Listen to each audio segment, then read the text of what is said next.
Welcome everyone to our September 24th Rotary meeting. It's August. See, I'm already in September. Thank you, Amy. I'm trying to jump to October. I've been looking at dates all day long. So just want to welcome you. And we're going to start today with a quote before our invocation. For it is in the giving that we receive. And as we gather together today, I hope that you will leave with that quote in your heart. Please join me in our invocation. Eternal Creator, we are gathered here today with our hearts, our hands, and our minds that are open to service. And Lord, we thank you for the ability that we have to give as well as to receive. Lord, there is so much pain in this world, so many people that are struggling. So Lord, keep our minds open that we might find ways to heal, to be your hands and your feet and service, because it is in giving that we receive. Bless this time that we have in your service. Amen. Please join us in the pledge.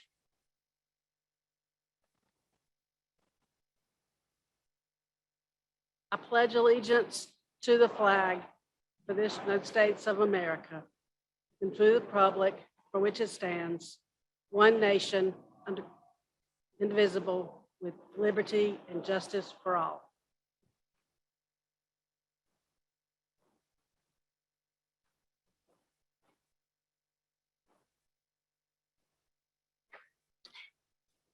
Good afternoon. I'd like us to take a few moments to welcome our guests and visitors today. Jessica Compton is a guest of Laura Tesh, and if you just stand so we can recognize you. Thank you. Nancy Neal is a guest of Ron DeMonet. Jacob Alexander is a guest of the club. Karen Jeanette and Brittany Farrar are visiting via Zoom, and they are guests of Ramona Farrell, our president. Alan Zillage and Sherry Axe are guests of Laura McCullough. Jamise Bonaparte is a guest of the club. Abigail Smith is a guest of the club. LaGuardia Beek, Jordan's mom, is a guest of the club. Kiara Johnson is a guest of the club. Paul Saub is a guest of the club today. Suzanne Foodie with the Greenville Drive is a guest of the club. I'm sorry, she's a guest of Jane Dyer. My bad. It's my first time. Sam Given is a guest of Charlie Hall. Tiberius Batescu is a guest of Donna Gottschall. Veranda Crawford is a guest of Ryan Thackeray. And finally, we have a visiting Rotarian. He's my guest, or a guest of the club, basically, because he's already a Rotarian. Mark White, he's AG for District 4, Area 4, sorry. Thank you. If we could welcome all our visitors.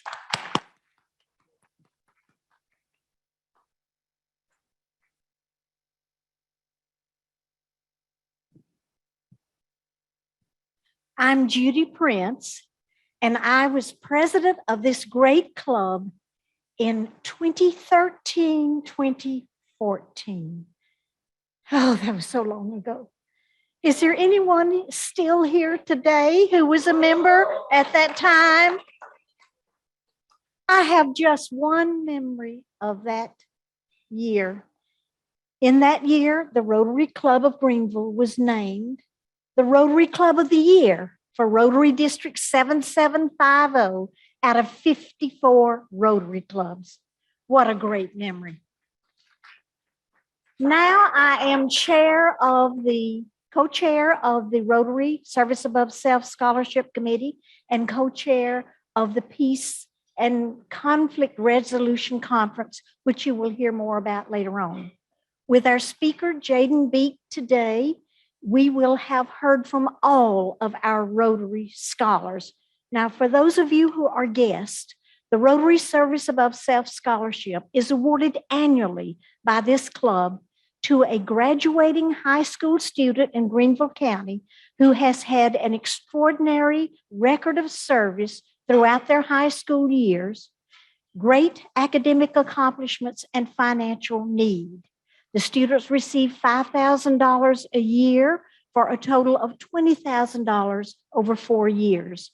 They are required to complete at least 100 hours of service every year in college, but our scholars do much, much more than that. And they make a presentation to this Rotary Club informing them about their service opportunities over the past year.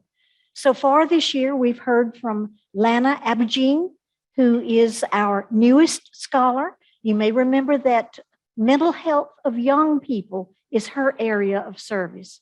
You've heard from Reed Howell, our engineering guru. You've heard from Jamise Bonaparte, our future neurosurgeon. And you've heard from Abigail Smith, whose depth of understanding of the human condition is such that I've begun to dream that she may be the first woman pope, and she understands what I am saying. All these students have stood at this podium and said that their college education and their commitment to service would not be possible without this Rotary Club, without the Rotary Club of Greenville. Thank you, Rotary Club of Greenville, for making this scholarship possible and for making it possible for these extraordinary students to be part of our Rotary family. What a privilege it is to know them, because I know that service is the heart and soul of every one of these students. And one of our goals is that they dedicate themselves to a continued life of service and perhaps one day become a member of a Rotary Club so that they can continue their service. We have come full circle. Casey Stevenson is our 2015 Rotary Service Above Self Scholar. When he graduated from Presbyterian College, he served as a teacher in Lawrence County for a number of years. Now he is a member of the Greenville Literacy Association staff. But Casey is also a member of the Rotary Club of Greenville. And today is his first meeting as a full-fledged dues-paying Rotarian. And Casey, are you here? He's coming. He's out. He couldn't find parking, so he's out there trying to find parking somewhere. I wanted him to hear your applause because we want him to remember this first meeting for a long time, from a Rotary scholar to a Rotarian. There he is. Great, great, great, great.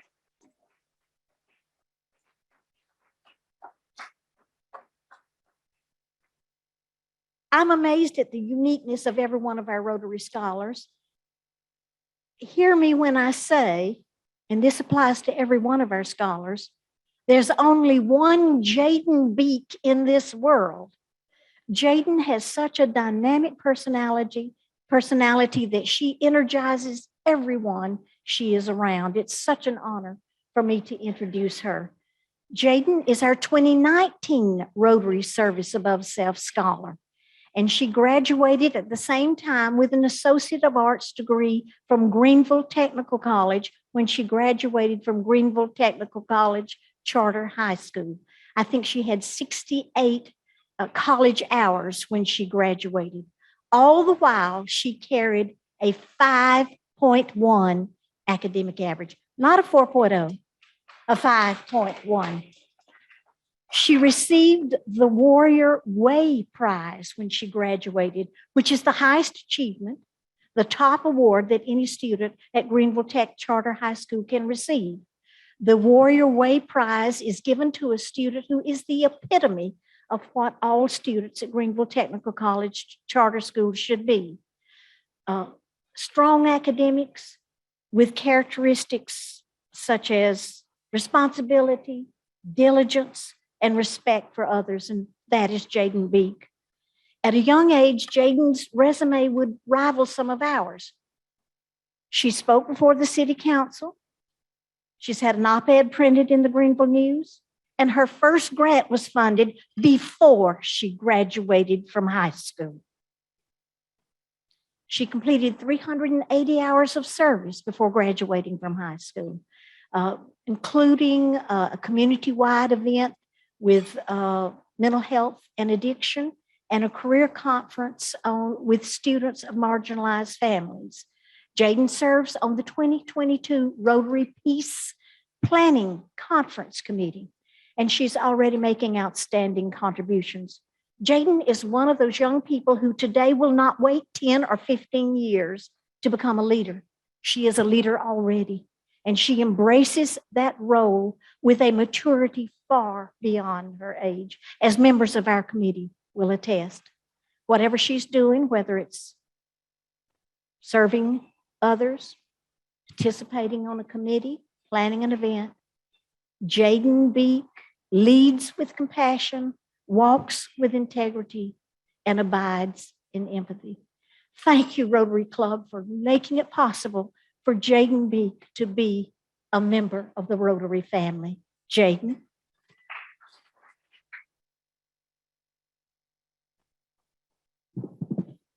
What an absolute honor it is to stand before you all this afternoon.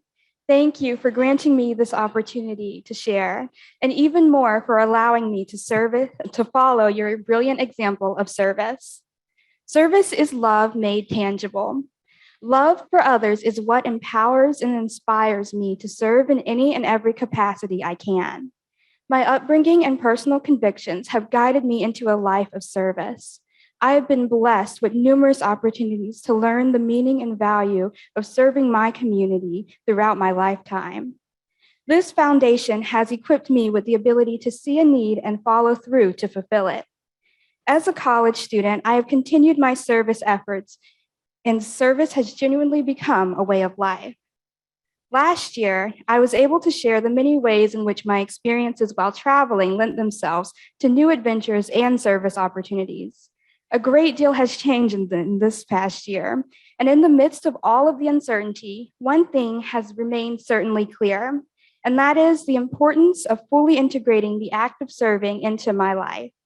The Latin phrase, now forgive me, I am not a Latin scholar, dum vivimos servimos, while I live, I serve, has become my life's motto. With the onset of COVID-19 restrictions, it became apparent that the avenues I had frequented in the past for service were not going to be available to me. For this reason, most of my service has been self-guided, although not without accountability and certainly not without impact. While I live, I have the means to combat food insecurity. As I have discussed in the past, I have been an active member of my church's food pantry ministry.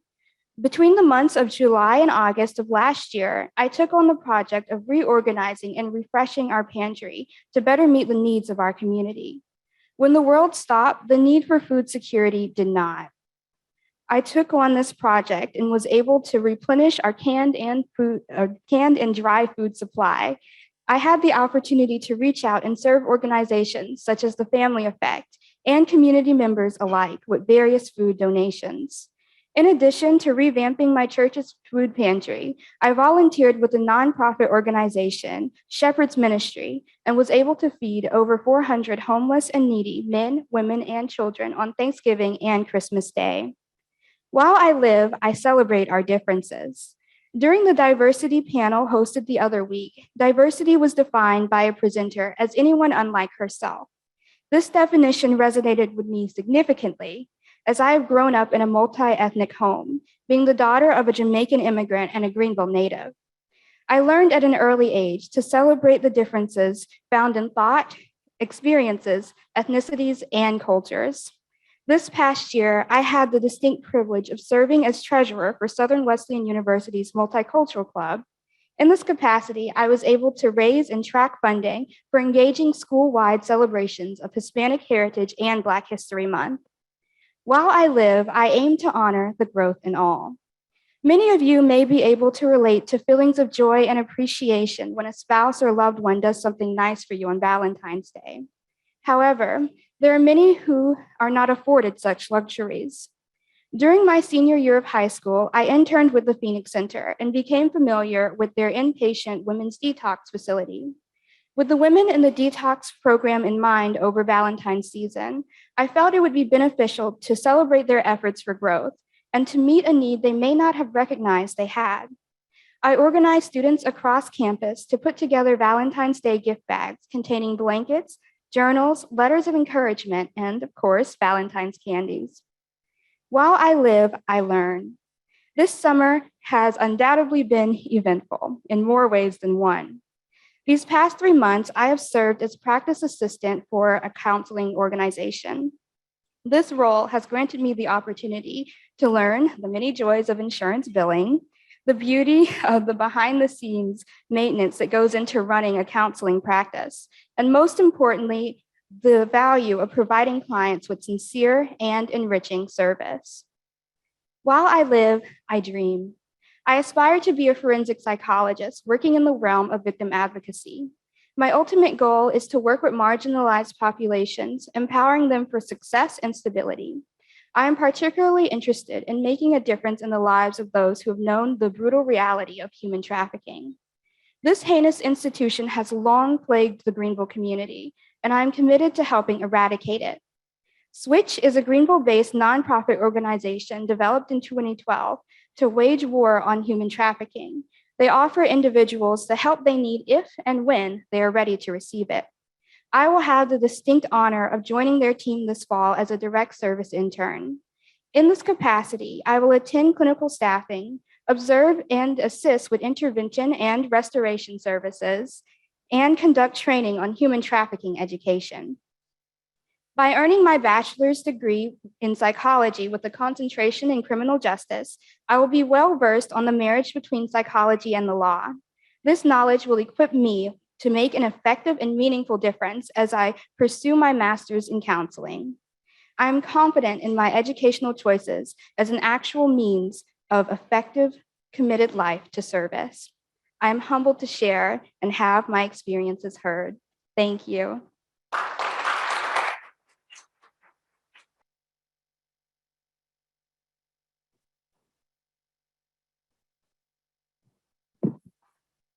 Thank you, Jaden. I think I could probably say for the room and for all of the scholarship recipients, we continue to be awed and humbled. And we think we know what service above self is, and you guys just take us to another level of challenge. So thank you. Okay. So now we're going to shift to our nonprofits and just a little backstory. I was at a meeting with someone a while ago, and they approached the topic of, I really want to be more involved, but I'm just not familiar with a lot of nonprofits in our area. And it got me to thinking about our own club members and how many nonprofits we have in our Rotary Club and how many we probably don't even know about. So this is a day of opportunity.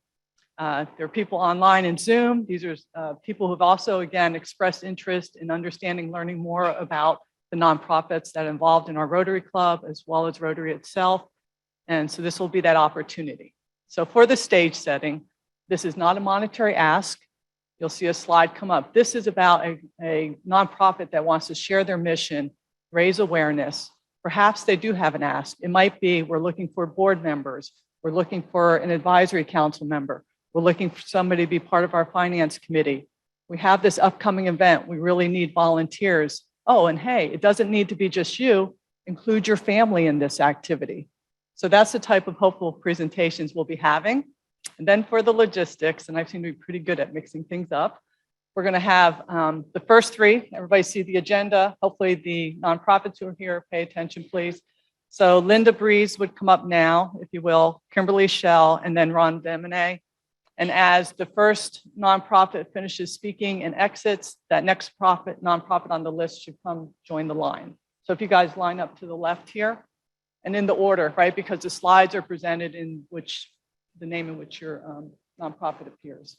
So Linda, oh, you put me on that side, come on in. So when she, just to make sure, so when she sits, then Delisa, right? You'll come up and join that in. Okay. Thank you.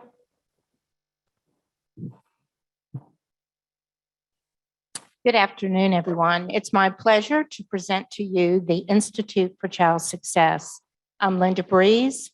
I am a senior fellow and a founding board member. Who we are headquartered here in Greenville.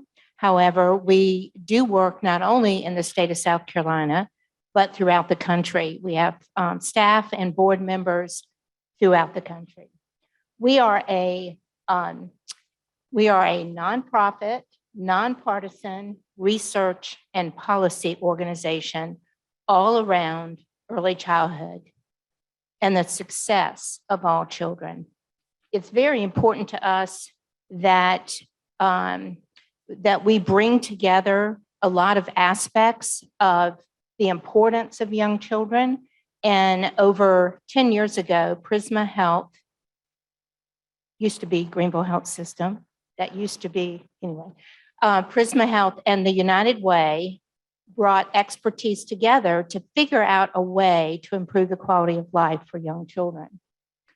So our mission is focused in 4 primary areas. We are a policy organization. We work tirelessly with legislators to improve and develop policy. We also do research, not just research that sits on a table or in a bookshelf, but one that really transforms behavior and influences the lives of children. We also really promote innovation and work with organizations that also focus on early childhood to be innovative in their approach. And finally, we always look at things through an equity and inclusion lens. And that's one of our primary goals. Our impact in the past 10 years, ICS has brought over $400 million into our own state. Let me give you an example of some of those. Over 40 million was brought to childcare centers to help improve, especially during COVID.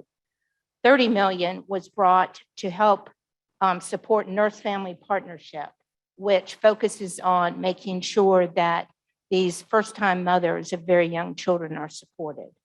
Over 46 million was brought in to improve and increase 4-year-olds' opportunity to go to school. And they were successful in their policy work of promoting the 125% tax credit, which brought over $100 million to our most needy families.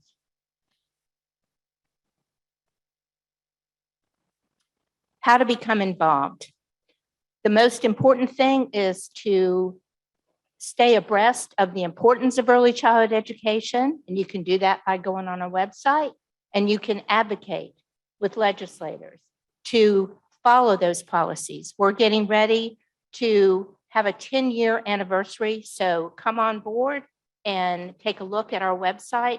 I have some additional material if anybody wants it. Thank you.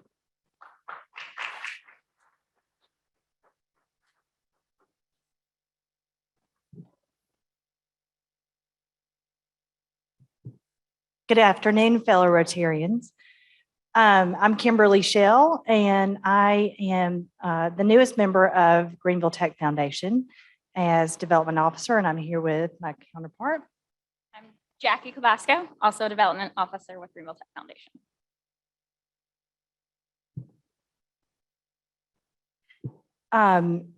Just wanted to give you a little introduction about us. You can find us on Facebook, LinkedIn, and YouTube. Our offices are located in the village of West Greenville in the Po West development next to Greenville Tech's new Truist Culinary and Hospitality Innovation Center, and that's what we call CHI for short. So we welcome you all to come and take a tour if you've not been. And our mission, Greenville Tech Foundation was established in 1973 basically just to provide financial assistance to the college and our students in support of the college's mission to transform lives through education. So we do that in a variety of ways, including scholarships, student emergency needs, equipment, capital projects, basically anything that we can do to support the college and our students.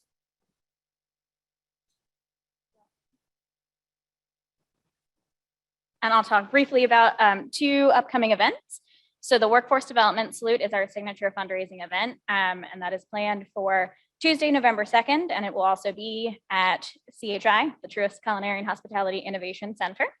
And we use this as an opportunity to recognize and honor some of our longstanding partners in the community. So this year we'll be recognizing Floor, Trail Corporation, and the Truist Foundation. So we have more information if you're interested in being a part of that event. And then also just wanted to share, since CHI is a new center, that they have 2 upcoming just kind of drop-in in-person open house events on Thursday, September 16th and October 21st. So you can learn more about what CHI has to offer, and then stay for Third Thursday, which is a maker's market with food and music at the West.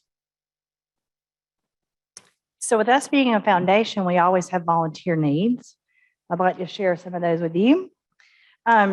Participation on program advisory committees. We're always looking for great folks who would like to help out there.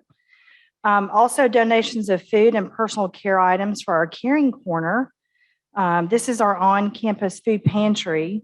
And then we also have an opportunity for Amazon wish list. We'll ship items directly to the Caring Corner if you wanted to purchase that online.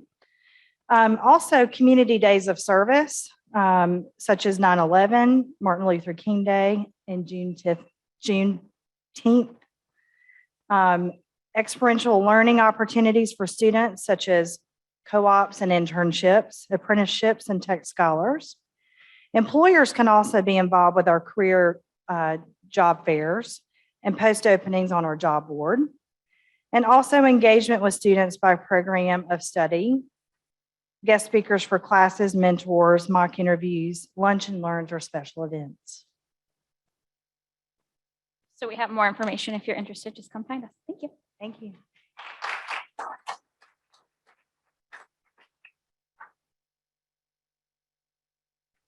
Good morning, everyone. I'm Ron Demonay. Most of you guys know me from previous Rotary activities, but today I get the pleasure of talking about our new nonprofit. And it's Dawn. It's a Center for Stillness and Peace. And with that, I want to introduce my wife, Nancy Neal. She's the inspiration for Dawn and our leader, Nancy. Thank you. It's so good to see some familiar faces here.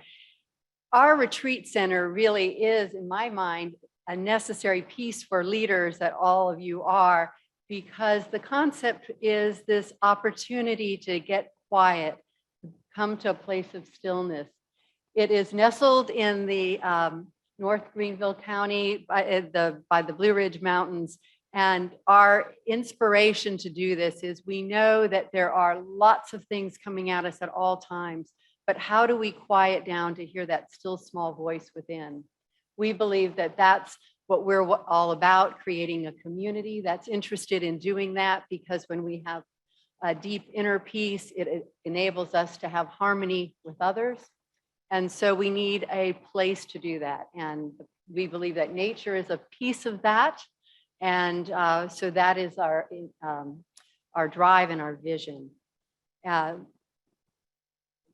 want to tell you a little bit about the events. And it is the first of its kind in the Upstate. We are a nonprofit, but also all faiths, non-faiths. It's an opportunity to be allowing all groups to come to this. We have teachers, we do events in which we learn about meditation and other ways of quieting our minds. And our events are ongoing, so we have that on the website, as well as time to come for several days in silence in the beauty of the nature. Well, I want to tell you about a couple of events that are coming up. And anytime you can go to our website, it's dawnretreatcenter.org, and look at the calendar. In September, we've got a couple of things coming up. Meditation in the Mountains, which is going to be a monthly event. Nancy leads that, where we go into different meditation techniques. We've got a celebration coming on September 22nd for the autumn equinox, and then another event in October. And again, just check out our website from time to time, and it'll tell you the different things that we've got coming up. Another thing is, as far as Rotarians, if any Rotarians are interested in having a volunteer opportunity, again, we invite you to go to our website and check out these opportunities, or contact me, contact Nancy. But we're going to have some work days coming up in the future. This is a brand new venture. We're kind of crawling before we walk, before we run. So there's a lot to be done. Clearing trails out there, maintenance of the property, et cetera. So again, any questions, any thoughts you might have, let us know. And thank you for allowing us to present this.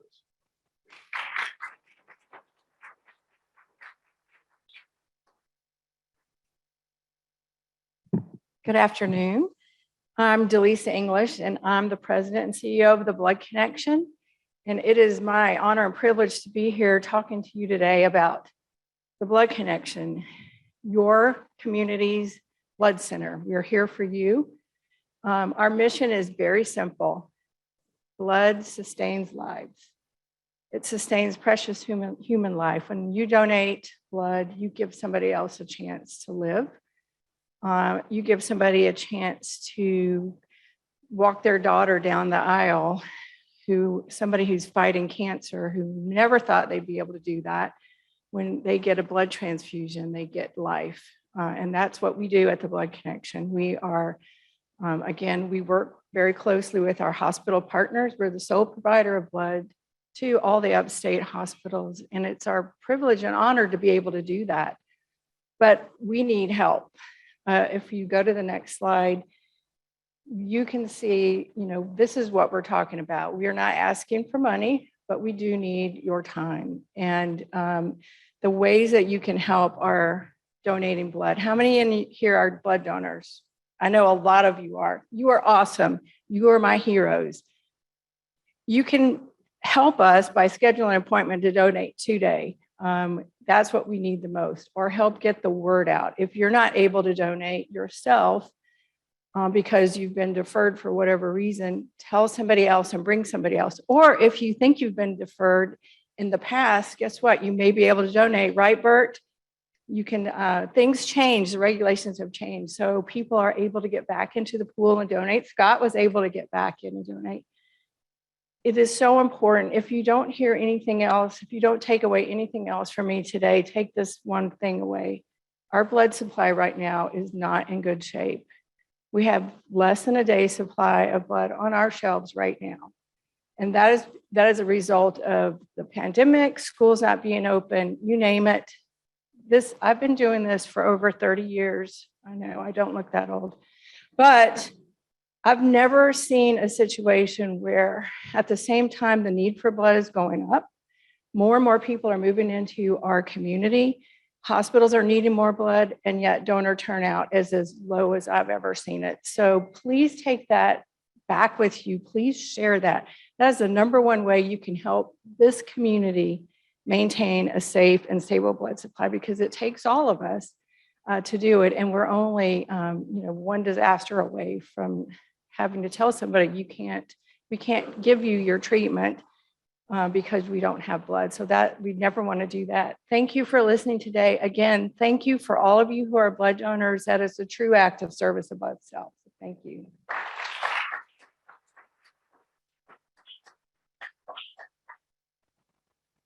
Good afternoon. I'm Mark Ferris. I'm President and CEO of the Greenville Area Development Corporation. I'd like to tie all this together. The club here, the tremendous work that these groups are doing, students like Jaden, make my job a lot easier. And just to tie it all together, my job is to sell Greenville County. Our mission, of course, we are a 501c3. But our job is to really try to raise the per capita income of every citizen of Greenville County through the attraction and retention of jobs and investment to the area. We're funded primarily by the Greenville County Council, but we do raise private dollars. We have a lot of investors and partners, and I appreciate their support. All of that money goes towards marketing this incredible community that we have. On the next slide, it talks about our investment for 2020. Despite COVID, we had a record year of companies coming to Greenville County and expanding. 631 million in total investment with over 1,400 new jobs. We have our first Tier 3 data center. Some of you may have seen it under construction. It's right off 85 DC blocks, a $200 million investment. We'll probably see more of that. The cybersecurity issues are huge, and we're seeing a lot of interest from those groups. 2 banking headquarters in Greenville this year, which is a really nice hit for us. That's a sign that we're seeing more and more office projects. That's a diversification. Lockheed Martin, you see on the chart here. That's certainly the commercial aviation industry has waned, but the defense side has exploded, and the F-16 is now being made here in Greenville, and we're excited about the future for that. Some of our priorities for 2021: product development. We have our first new business park in 20 years, Fox Hill. We have 5 new spec buildings. Over 70% of our projects look first for available buildings. We've had some success with that. Office and corporate headquarter recruitment. We have 300,000 square feet of Class A space planned or under construction for Greenville. We need to fill. Talent attraction. The number one issue for our employers is finding people, and we're involved in trying to help with that. Business retention and expansion, keeping our existing industries here. New strategic plan. I know a lot of you may have been called or invited to participate in that. And land use planning and advocacy for the area. We are under tremendous growth pressure, and we're trying to stay on top of that. Less than 10% of the county is zoned industrial, but it generates 50% of our property taxes. I don't really need a lot of volunteers. I just need you to help me sell Greenville. And if you have any questions or you think I can ever help, please let me know. Thank you for having me. Good afternoon. Thanks for having me. I'm John Jaroszewski. I'm the Executive Director of the Greenville Literacy Association. But most importantly, I brought Casey. I'm with him. That's how I got in. I'm with him. You know, the bouncer let me in because I was with Casey, a former service above self scholar. And I like to believe he's found his ultimate destiny. He is our Assistant Director of Operations at the Greenville Literacy Association. He just joined us, and his first job was make the big, really good, really big, really cheap book sale good during a pandemic. Thank you, Casey. We raised $106,000 because of Casey Stevenson and all of you. $1 book at a time. Anyway, it's fitting that I follow the Area Economic Development Corporation because I'm going to talk to you surprisingly differently about literacy. We are workforce development. We're an award-winning workforce development operation. In 2018, we met all of our performance standards for ESL and adult basic education, and were recognized by the state of South Carolina Department of Education Office of Adult Education. First time in our history. So we got 3 nice trophies that year. Then during the pandemic, the March, we all closed, and our staff took available resources, mostly Google Meets, and converted all of our programs online. And we began serving students remotely. And so we were able to salvage the end of the academic year. And because of our persistence and dedication of our tutors and volunteers and staff, when they did an aggregate performance data of all public and private adult education providers, GLA was #1. There you go, Dabo. GLA is #1. So really proud of that. And then I have some affiliations here. If you might go back a slide, please. We receive federal funding. It's a competitive grants program. And we just issued our RFP to the federal government this spring. And so we're going to be funded for another 4 years. The federal government does not fund, the Department of Education does not fund adult education. It comes from the Workforce Board of the federal government. It is not an education department program. Therefore, we are aligned with SC Works. I'm on the SC Works Workforce Development Committee, and we are trying to take undereducated adults and get them in the workforce. And we are very, very, very proud to receive United Way funding. Thank you. And then, so this is what we do. Our average student is 39 years old. Oftentimes, they don't have a high school diploma or they're deficient in some skill area such as reading or math. It is our job to improve and prove through testing that we have improved their learning level or their competency in any area. We also offer basic literacy. We have mature individuals that come to us with the second grade reading level, and we move them up to a third, fourth, or fifth grade reading level to improve their quality of life and so that they can engage citizens. We also have a GED boot camp where we're actually generating GEDs. And many employers are reaching out to us and saying, John, I want to talk to those GED boot camps before they graduate. I feel like I'm at some high-end MBA school because employers are coming to me and wanting to get in front of our GED students to recruit them. So it's a really exciting time for adult education, and I would submit the time of the GED has come. We have seen a 68% increase in students 16 to 25 in 1 year. And at GED, I'll just get my GED. It's hard work. We encourage them to stay in school if they can. But we're doing it. So very proud. So we could use your help. The pandemic came, we went online. You can tutor anytime, any place, anywhere you want. We used to have schedules. Are we going to offer Saturday? Nobody's available. We have tutoring going on one-on-one between tutors and students Saturday morning, Friday nights, Wednesday afternoons. So flexible. People are doing it from their desks at work. It's been a great boon for us. So if you want to be a one-on-one tutor, we always need math tutors. All right. And then if you'd like to help out around the office, we have a lot of administrative things to do. You can, we just have a new director of programs, Dr. Lisa Hall. She just began with us a couple of weeks ago. You can email Hall at Greenville Literacy Association or talk to our guy, Casey. Thank you.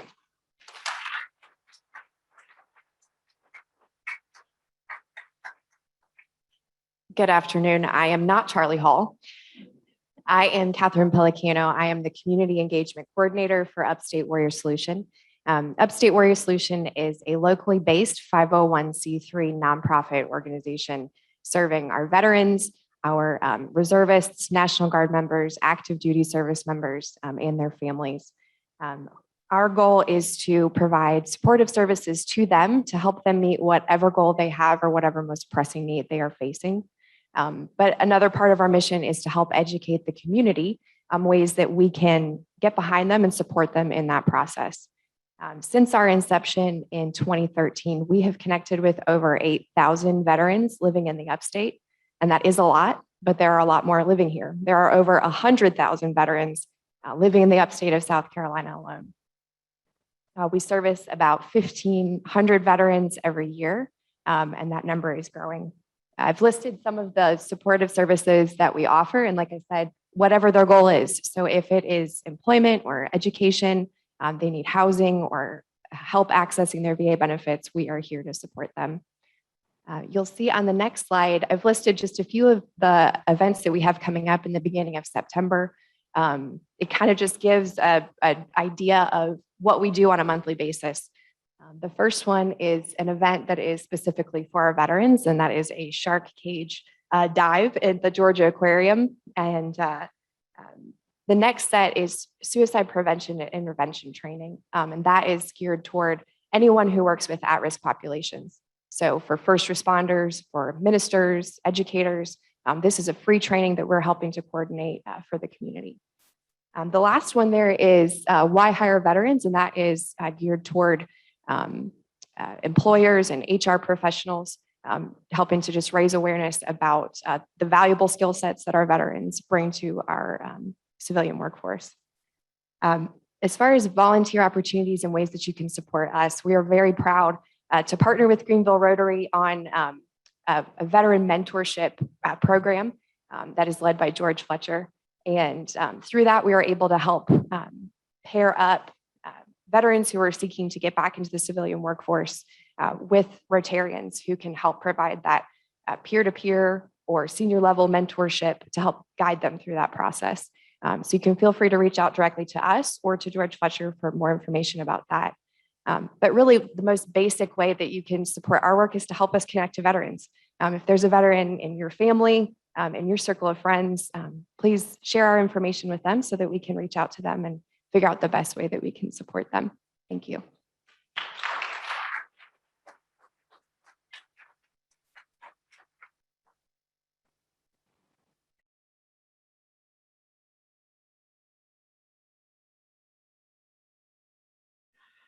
Good afternoon. My name is Chris Manley. I am the founder and CEO of Rebuild Upstate. Rebuild Upstate repairs the houses of our low-income neighbors to make homes safer, healthier, and more livable. So as an organization, we envision an upstate where everyone has the opportunity to live a life of dignity in a safe home environment in order to maintain and foster strong, sustainable communities. So what we do as an organization is we make repairs to existing owner-occupied homes for low-income families. The average household income for someone that we serve sits right about $1,200 a month. So if you can imagine living on $1,200 a month, trying to maintain your home at the same time, it's often economically infeasible. So the types of repairs that we do are basically anything that you can imagine needing to be repaired in a home. It's everything from repairing decking to electrical work, floors, HVAC, mold remediation, plumbing, roofing, ramp installation, standing showers, stairs, and more. If you can imagine it needing repair in a home, chances are we've done it. Now you might ask, why do we do repair? In our 4-county service area, there are approximately 22,000 homes that need critical safety or health repairs with no financial ability for the homeowners to complete the repairs. This is according to a study by the Federal Reserve Bank of Philadelphia that was released last year. For an average of $6,000, we can fully repair one home. It would take 20 times that to build a new home. Now, don't get me wrong, we need new affordable housing just as we need to preserve existing affordable housing. If we could repair all 22,000 existing homes that are affordable that currently exist, we would still need more new housing to meet the affordable housing demands. But we've got to do both. We've got to do all of the above to meet the needs in the community. When we first started doing home repairs in our community about 15 years ago, we had no idea just how big the need would be.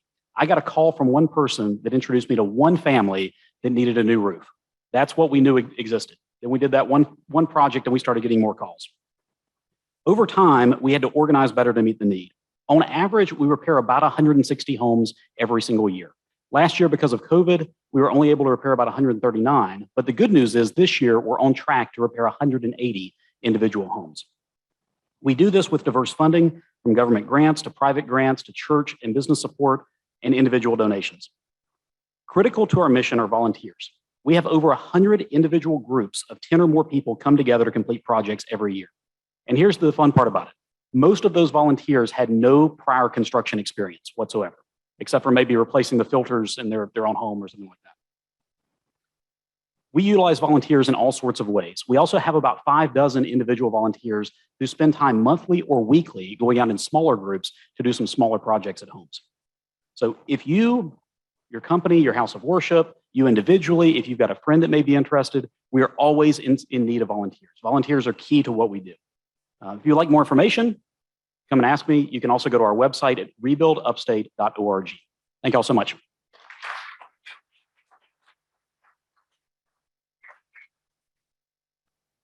Good afternoon, and thank you for having me here. I'm Pam Sims, and I'm the president and CEO at SHARE. SHARE is a local community action agency here in Greenville, and we provide services and assistance to low-income individuals and families in 4 counties, Greenville, Anderson, Pickens, and Oconee. Before I talk to you about the program that I really need your attention for, I want to give you just a little bit of background on SHARE. SHARE, Sunbelt Human Advancement Resources, is actually our legal name. SHARE is the acronym for Sunbelt Human Advancement Resources. SHARE is one of 14 community action agencies in the state of South Carolina. And community action agencies were organized in 1964 when President Lyndon Johnson introduced the Economic Opportunity Act to fight the war on poverty. So that's how we came about. We serve more than 20,000 low-income families each year. We have several programs at SHARE. We have a Head Start program providing comprehensive services to children from birth to 5. We have a ladder program that's fully funded from the United Way, and we're certainly proud of that as well. Ladder is a professional training program to enhance basic skills for individuals to help them get jobs or to get better jobs. We have a youth leadership program at Share, where we provide educational opportunities for middle school and high school students. They are exposed to cultures that they would not be exposed to otherwise. So we're proud of that program. We too have a housing repair program to complete health and safety related issues for individuals, low-income individuals in our service area. We have a homeless services program. We provide rapid and transitional housing to homeless families. We also provide emergency assistance for utilities and rent. And the program that I want to talk to you about, Circles. Circles is a program that we administer at Share. We partner with Buncombe Street Church. And this is the program that I really want your attention for. Not asking you for any money, just asking you for you. Circles provides opportunities for individuals and families who want to exit poverty. What we do with Circles, we match leaders. The participants in the program are referred to as leaders. We match the leaders with allies. Allies are you, individuals who have experiences, who are successful, and who can introduce our leaders to social activities and lead and guide them so that they can exit poverty. So we really need for you to help us with that. We are seeking allies right now. We need several. So if you really want to help Share and to help people exit poverty, this is the program that we need you for. Our phone number, and you can take out your pens now and write this down. It's area code 864-269-0700. Our website is sharesc.org. And we really, really would appreciate you taking the time out to help us with this program. Let me tell you a little bit about Circles while you're thinking about it. How it works. All participants and volunteers receive training. Circles leaders set goals and allies support leaders as they meet their goals. Circles leaders and allies gather for weekly group meetings. Monthly sessions engage community leaders in the work of poverty reduction. Most families achieve financial stability around the 18th month of the program. Victories and milestones are celebrated together, and friendships form in the group last a lifetime. Thank you so much.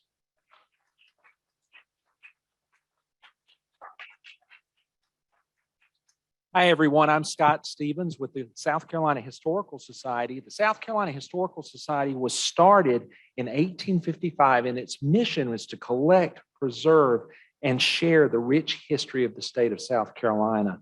The Historical Society has the most amazing collection. It's over 3,000 manuscripts, 10,000 maps, 30,000 photographs, and 5,000 original books or first edition books, all relating to the state of South Carolina and South Carolina's history.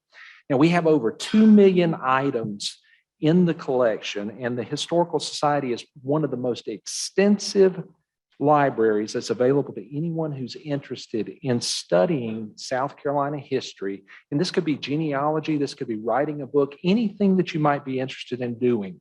Our museum is located on Meeting Street in Charleston. And if any of you want to go to Charleston and visit our museum, I've got some tickets for you. Our collection is at the College of Charleston, and it's stored at the Addlestone Library. And you can call there to librarians and archivists anytime if you're interested in studying South Carolina history. Now, even with the many items that we've got in our collection, there's some gaps that we have. For instance, we don't have as much of the historical archives that's necessary for the upstate of South Carolina. Got a lot of Charleston, a lot of mid-state, but not a lot of the upstate. So many of us are from South Carolina. We are all part of the history of South Carolina, and we have history that's been given down to us from our families. So I want to encourage you to donate maybe some of those items to the Historical Society so people can share, or so we can share them with other people that are interested in it. But the society is looking to increase the awareness and support of the society throughout the state. We are hosting awareness events here in the upstate and then also down in the low country. And these events will be open to everyone. The first event is going to be October 29th. It's going to be hosting a driving tour for the Textile Crescent. Rotarian Don Kuntz is going to be leading that for us. Do you have a slide for that next? Perfect. Thank you so much. But driving around and seeing the 16 textile mills that we have in the upstate, the history of those, all of the backstory of the historical significance, the founders of Greenville that started these mills, even some of the founders that were a founder of this club.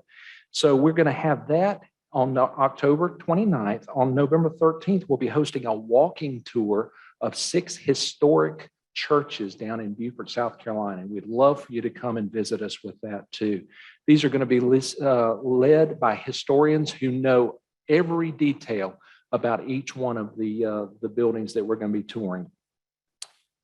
For more information, either talk to me or we've got our website, schistory.org. Consider us for any archives that you might want to donate to the Historical Society so we can collect and preserve and share. Thank you so much.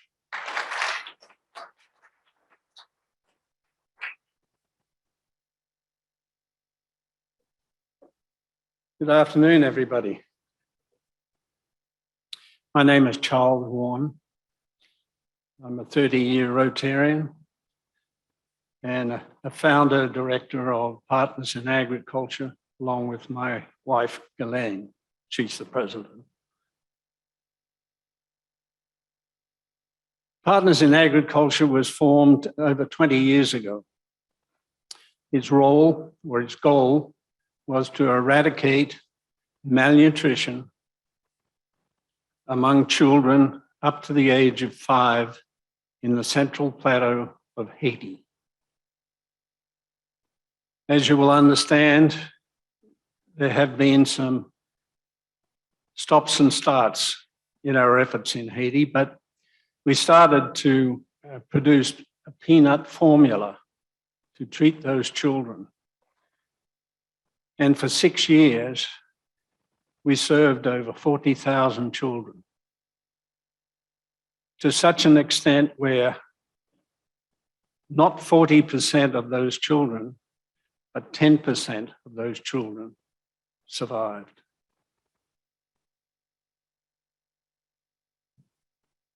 Because of that success, we decided that the best thing for us to do going forward was to educate the Haitians in food production so that we would prevent malnutrition.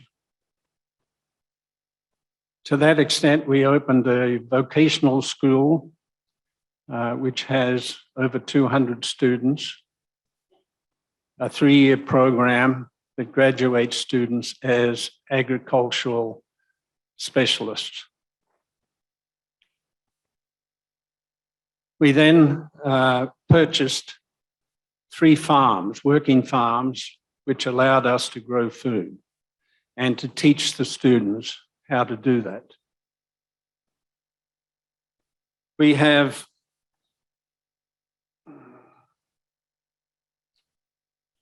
the latest, we've done all this with support from Rotary. Rotary has been a wonderful partner for us, has provided many global grants. the latest of which is the building on the right there, on the left, right, which is the goat shed. It houses 200 breeding goats. Rotary provided all the funds to complete that building. It also, over the years, provided furniture, water, and other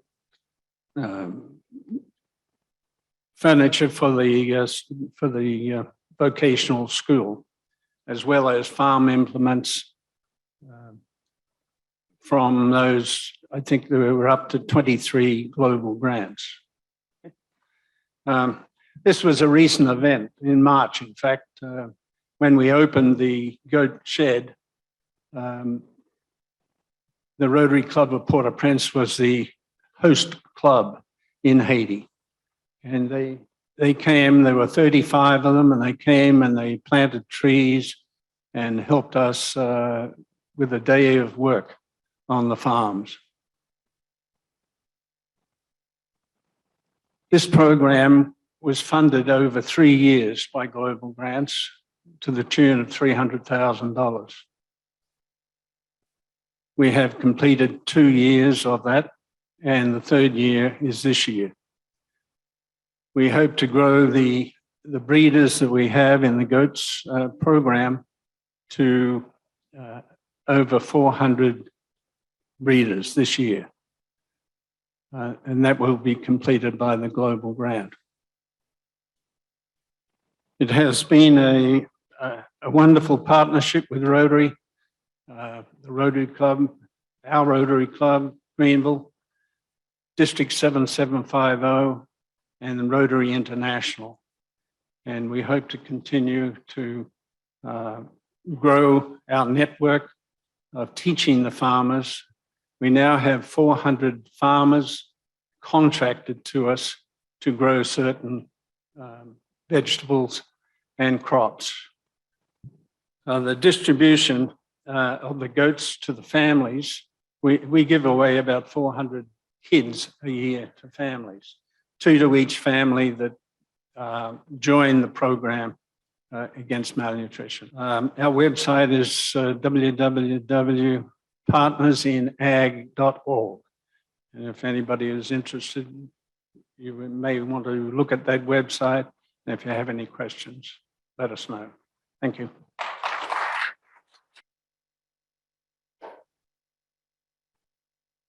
So thank you to all of our nonprofits who participated today. We actually have over 20 nonprofits in our club.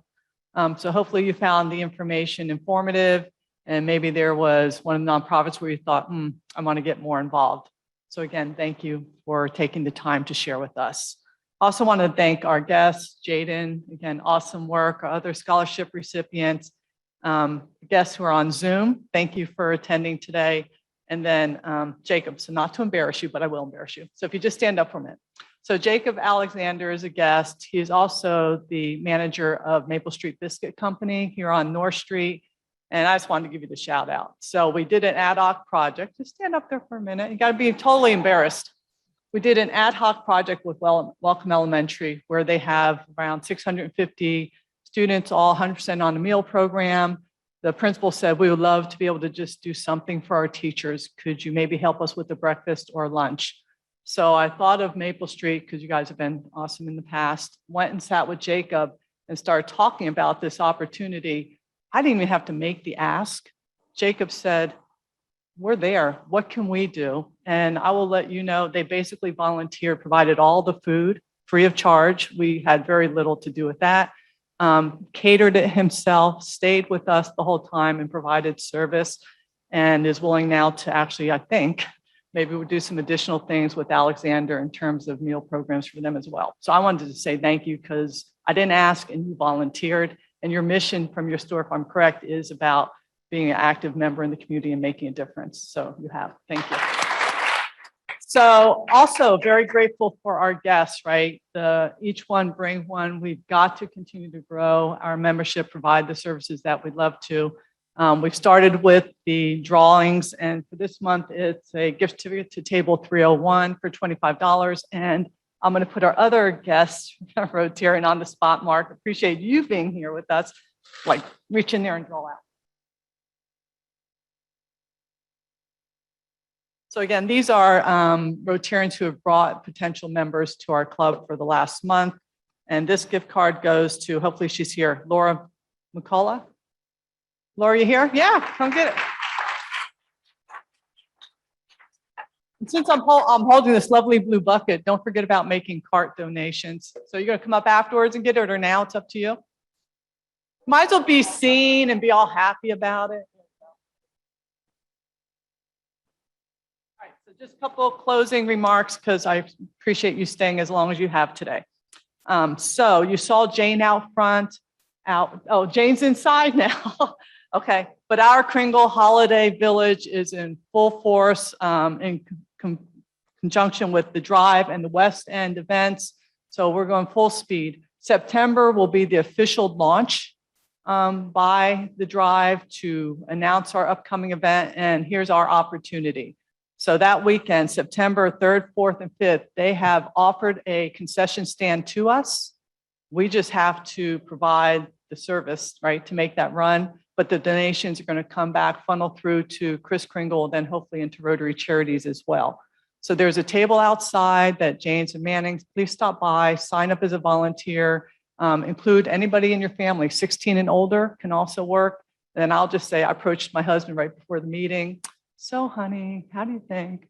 And he said, yep, Sunday night I'm there. So Jane will be signing up. It was that simple.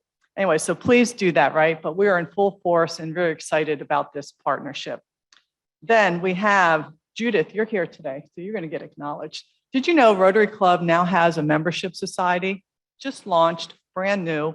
And I was at the membership summit up in Gaffney the other weekend, and they announced this society and said, and you actually have a member with the Rotary Club of Greenville, who has over her time brought in over 31 members into Rotary. And so you are our first inductee out of our club. So Judith, thank you for that.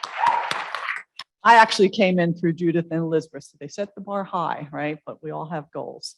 Then the last thing is just to say our networking at noon is shifting to Rotary roundtables. One email went out. We've already had some individuals interested in signing up. It'll be a 3-month program, meet monthly at somebody's office, however you want to set it up. But if you think you might be interested in this opportunity to network on a more personal basis, expand your network, please shoot Jane an email. Josh is standing up. Cameraman today, volunteer, by the way. Thank you, Josh. Is going to lead that program, but we really want it to launch in September and want to include as many people who want to be involved. So with that, I think I've wrapped up the closing remarks. Again, thank you for being here. And if you can stand, we'll do our 4-way test. For anybody visiting, we have it on the agenda sheets that are on the table and the banner somewhat here. Of the things we think, say, or do, is it the truth? Is it fair to all concerned? Will it build goodwill and better friendships? Will it be beneficial to all concerned? And with that, we are adjourned.